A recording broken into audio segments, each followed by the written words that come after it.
অনারারে সাইবেল লাইসে দিবা যে অনারারে হলো কিছু দিয়ে খুশি হয়ে ফাইতেন না জাস্ট আর চিটাং শরৎ আসছি অনারারে সামান্য কেন ভালোবাসা দিবেলে শেষ সাইড। আসসালামু আলাইকুম ওয়া রাহমাতুল্লাহ। আমরা এখন কোথায় যাচ্ছি? যে সোনোয়াত 6 নম্বর ওয়ার্ড পূর্ব পাশে আমরা যাচ্ছি। আপনারা দেখতে পাচ্ছেন এখানে যে রাস্তা থেকে মাত্র পানি নামছে না, মাত্র বাড়িগুলো নামছে।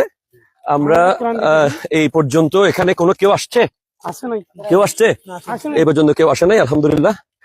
আমরা এখানে এসে পৌঁছে গেছি আন-নুসরা ফাউন্ডেশনের পক্ষ থেকে এবং আমাদের সকল প্রিয় ভাইদের পক্ষ থেকে। এখনো তাদের চুলাগুলো শুকায়নি, এখনো তাদের ঘরবাড়িগুলো খুবই মারাত্মক বিপজ্জনক। এখানে আমরা যতই দেই না কেন আসলে ওনাদের যে কষ্ট এটা সমাধান করা সম্ভব না। জাস্ট আমাদের পক্ষে একটু সহযোগিতার চেষ্টা করা, এর বেশি কিছু না। আমরা চাই যে বাংলাদেশের প্রত্যন্ত অঞ্চল থেকে সকলে এখানে আসুক, এসে যেন আমরা মানুষের পাশে দাঁড়াইতে পারি। আপনি যত বড় পয়সালা হবেন তত গরিব প্রতিবেশীর বাসায় গিয়ে একটা কাঁচামরিচ খুঁজবেন, গরিব প্রতিবেশীর পাকঘরে গিয়ে বলবেন চাচি কি রান্না করছেন দেন খামু। তারা তো পুরো হ্যাঁ পর্দার মধ্যে আর কি।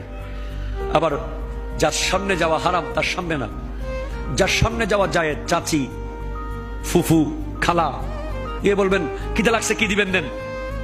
কিরে অফু তুই না গ্রুপ অফ ইন্ডাস্ট্রির মালিক, আমার ভাঙ্গা পাকঘরে তুই খাবি? আরে কি তাকন, আপনি না আমার চাচি, আপনি না আমার ফুফু, আপনি না আমার খালা। যত পয়সাওয়ালা আপনি হবেন তত বেশি গরিবের ঘরে যাবেন বেশি। যত পয়সাওয়ালা আপনি হবেন তত গরিব আত্মীয়র বাড়িতে বেশি যাবেন। আল্লাহ আপনাকে নিচে আসতে দেবে না, শুধু উপরে তুলবে। যে আজকে তুমি গরিবের ছেলে বলে তোমাকে অনেকে ধাক্কা দিয়ে বের করে দেয়। আজকে তোমার বাবার টাকা কম বলে তোমাকে অনেক বিয়ে বাড়িতে ঢুকতে দেওয়া হয় না। আজকে তোমার বাবার টাকা কম বলে তোমাকে অনেক মেজবানের টেবিলে বসতে দেওয়া হয় না, তোমাকে অনেক দামি ড্রয়িং রুমে বসতে দেওয়া হয় না, তোমাকে অনেক দামি বাইকে বসতে দেওয়া হয় না, তোমাকে অনেক দামি গাড়িতে উঠতে দেওয়া হয় না। কিন্তু সেদিন কোন ধনী গরিব পয়সাওয়ালা গরিব চাষা ভূষা মালিক মুনিব কালো সাদা থাকবে না। যার অন্তরে আল্লাহর ভয় বেশি থাকবে তাকে আল্লাহ ডেকে নেবেন তার আরশের ছায়ার নিচে। মানুষ থেকে কিছু পাওয়ার আশা কখনো করবেন না, বিনিময় পাওয়ার আশা করবেন না। একমাত্র বিনিময় পাওয়ার আশা করবেন কার কাছে?